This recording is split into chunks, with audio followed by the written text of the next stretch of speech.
Значит, я повторюсь и скажу, что, значит,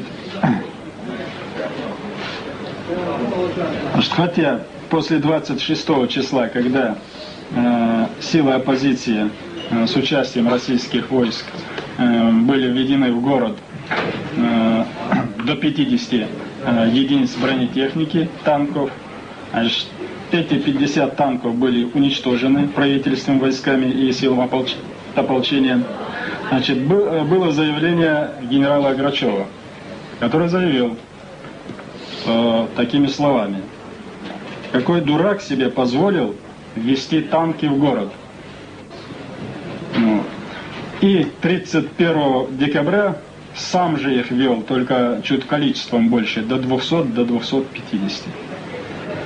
И эти 200 танков практически были уничтожены. Практически прикрытия пехоты не было. Практически прикрытия пехоты не было. Когда я допрашивал одного подполковника, начальника оперативного отдела, значит, он заявил, что войска были введены так, сумбурно. Они должны были занять позицию вокруг города, им неожиданно сказали вперед. Вот. Мы думали, что все-таки Грачев не осмелится штурмовать город.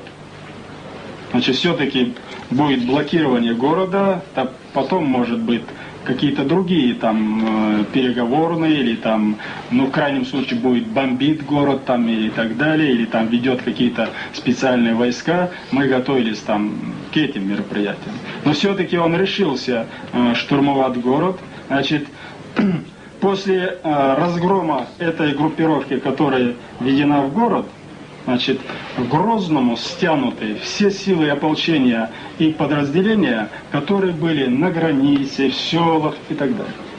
Значит, если он осмелится еще попытку сделать атаку города или штурм города, значит, сегодня мы располагаем силами и средствами в размере больше 10-кратном, чем в первый день 31 числа. То есть это опять будет бессмысленная, безрезультатная бойня, только в ужасающем форме. Вот. А если он решится, то есть полностью с лица земли стереть этот город, который действительно уже решился, уничтожается город полностью, вот, тогда нам остается этот город оставить здесь. То есть после, когда все-таки мы уверены, что победа будет за нами, значит, мы этот город оставим здесь, как памятник, и построим рядом другой город. А это вечно, как Хиросима, Нагасаки, будет слезами вспоминаться всеми людьми. Вот это варварство российского правительства и командования.